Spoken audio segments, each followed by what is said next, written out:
Good morning, modern stars of class 5th. Dear class, how's you all? I hope all are very good. So dear student, today here I am going to teach you your chapter 4 communication. Remember dear student, this is your part 3rd and this is your part 3rd related to some new topic. And the first part and the second part, this is your related to definition of communication and other phrases of communication. So dear student, all are watch all videos back to back because of this all part for necessary to reading, understanding and solving your question and answer. So let's start your new part 3rd. बच्चों आज हम part 3 में क्या पढ़ने जा रहे हैं, चलिए हम देखते हैं. Okay dear student, take your book, open your chapter 4 and read your topic. This is your new para. What is that?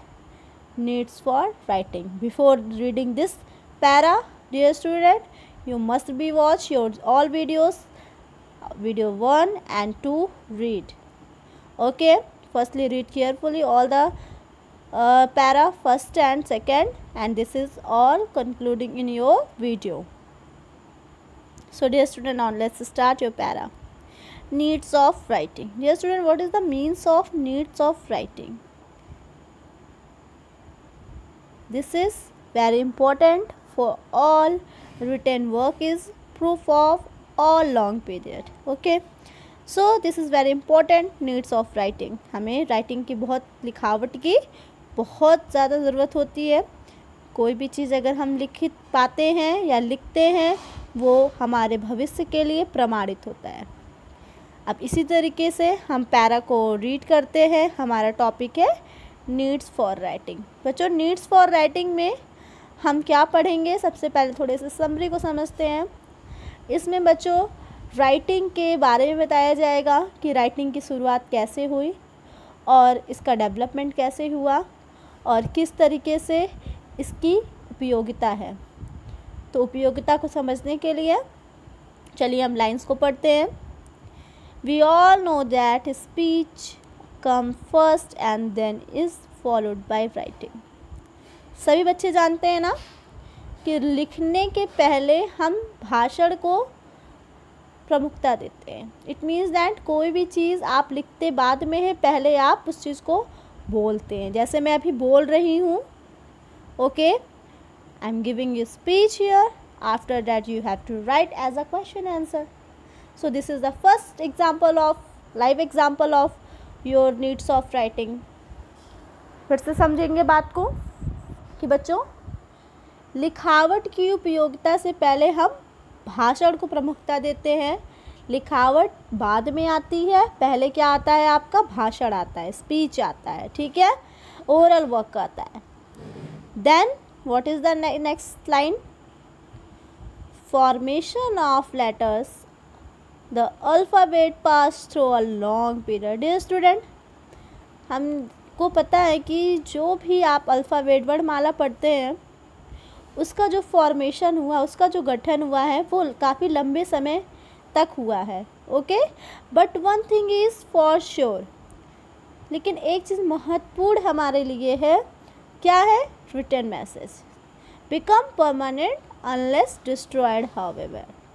Dear students, हम सभी जानते हैं कि जो लिखावट की प्रक्रिया है वर्णमाला से स्टार्ट हुई है और वर्णमाला का निर्माण लंबे समय से होता चला गया है. और इसके बाद से ये जानना काफ़ी महत्वपूर्ण है कि जो रिटर्न प्रक्रिया होती है, जो आपकी लिखावटें होती हैं, लिखावटें प्रमाणित होती हैं और वे सभी चीज़ क्या होती हैं, जल्दी समाप्त नहीं होती और परमानेंट रहती है.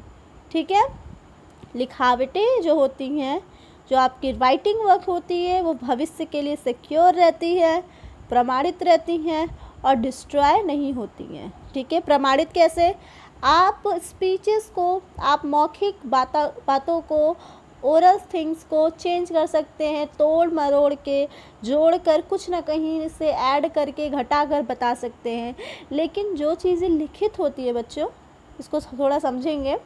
जो चीज़ें लिखित होती हैं, जैसे आपके बहुत सारे बुक्स हैं, ग्रंथ है, टॉपिक्स है, रूल्स हैं, तो ये सारी चीज़ें लिखित, इट मीन्स दैट आप इसमें कुछ अलग से ऐड करके नहीं बता सकते। इट मीन्स दैट ये क्या है, फ्यूचर सिक्योर है, नॉट डिस्ट्रॉयड है।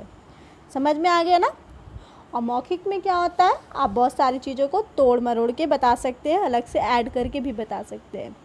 ओके, ये लाइन यही कहती है। नेक्स्ट क्या बता रहा है, how words spoken are likely to be forgotten. It means that आप हमेशा जानते हैं फॉरगेटन मीन्स होता है भूल जाना।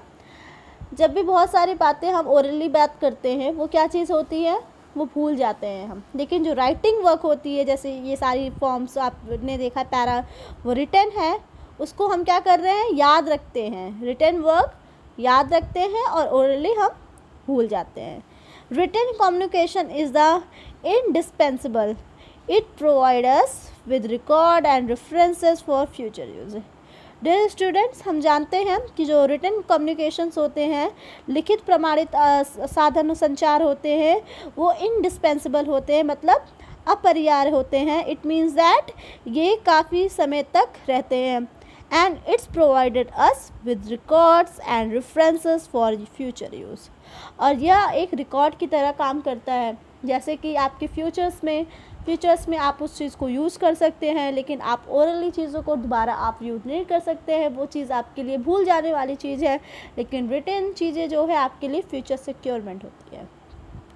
नेक्स्ट क्या है, come to your next para, oral. Okay, oral communication can be changed or interpreted in different ways, but written communication is acute and dispensable.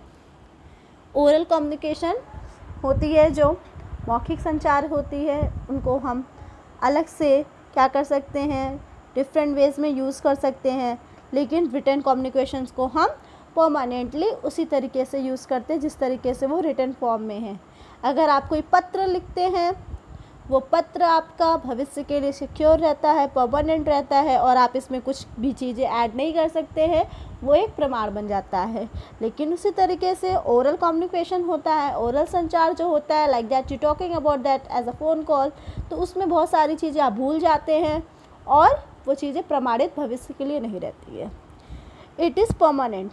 अब हम यहाँ पे आज यही सब पढ़ रहे हैं कि needs for writing. It means that आपने इतने पैरों को पढ़ा, उसके बाद से समझा कि राइटिंग की इम्पोर्टेंस क्या है, राइटिंग की ज़रूरत क्या है। आपने फर्स्ट थिंग ये पढ़ा है कि रिटन जो कम्युनिकेशंस होते हैं वो प्रमाणित होते हैं, रिटन कम्युनिकेशंस जो होते हैं वो फ्यूचर सिक्योर होते हैं, रिटन कम्युनिकेशन इंडिस्पेंसिबल होता है, एंड रिटन कम्युनिकेशन परमानेंट होते हैं, and written communication destroyed not destroying होते हैं। Okay, so it is permanent. Dear student, आपने रिटन कम्युनिकेशंस के बारे में इतना पढ़ा कुछ, चलिए लेट्स नो मोर में चलते हैं। ओके, इन ओल्डन टाइम्स, बच्चों हम पुरानी चीज़ों को समझेंगे कि किस तरीके से पुराने टाइम में हम मैसेज को, आज तो आप फ़ोन यूज़ कर रहे हैं, डिजिटल हो चुके हैं, तो आप computer, phone, laptop and many other devices you have to use for your communications. But in this old and ancient time what you use, this is messages were sent from one place to another through pigeon। बच्चों pigeon it means कबूतरों के द्वारा message को, ancient time, बहुत पुराने time की बात है, मैसेजेस को जब फ़ोन एंड आपके लेटर वर्क रिटन फॉर्म नहीं यूज़ होते थे, तो हम पिजन द्वारा मैसेज को एक स्थान से दूसरे स्थान पर भेजते थे। और किस तरीके से यूज़ करते थे इसको ध्यान देंगे। The message was tied to their feet और around the neck, they were well trained to do. बेटा यहाँ पे पिजन को ट्रेंड किया जाता था। ट्रेंड इट मीन्स दैट उनको ट्रेनिंग दी जाती थी, उन्हें प्रशिक्षित किया जाता था किस तरीके से उनको वर्क करना है। और उनके पैर में, फीट इट मीन्स दैट पैरों में टाइडली मैसेज को बांध देते थे। Message mean as a written form, as a stone form, कोई भी फॉर्म में उनके जो मैसेज होते थे उनके फीट में बांध के उनको छोड़ दिया जाता था एक स्थान से दूसरे स्थान के लिए। ओके, ये प्रक्रिया आपने बहुत बार टेलीविजन में भी देखा होगा, but this is a addition times messages forms. Okay, चलिए आज के होमवर्क की ओर बढ़ते हैं। आज का हमारा होमवर्क क्या है बच्चों, ध्यान देंगे। सभी होमवर्क जो आपको है बुक्स में एक्सरसाइजेस को बुक पे सॉल्व करना है। अगर बुक नहीं है तो जल्दी से जल्दी बुक्स ले लीजिए, और लेकिन रिटन वर्क में आपको कॉपी में काम करना ज़रूरी है। आप रिटन वर्क में कॉपी में वर्क को राइट करेंगे।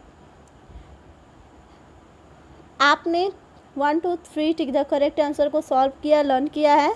अब आपको 4 और 5 को सॉल्व करना है। It is the two way communication. Two way communication क्या होते हैं? Magazine, telephone, radio. And fifth is a Sputnik if I was launched by. ठीक है, स्पूटिंग को किसने लॉन्च किया था? यूएसए, इंडिया या Soviet Union? Okay dear student, इसके आंसर को आप बुक में रीड करके फिल करेंगे। नेक्स्ट होमवर्क की ओर चलते हैं। आपका ये एक्टिविटी वर्क है dear student. This is very important and interesting homework. You have to fill your book. This is all means of communication and places them in the correct columns. आपको बताना है कि कौन कौन से कम्युनिकेशंस के means हैं, like that what is this picture and what is this picture and what is this picture, all 4 picture.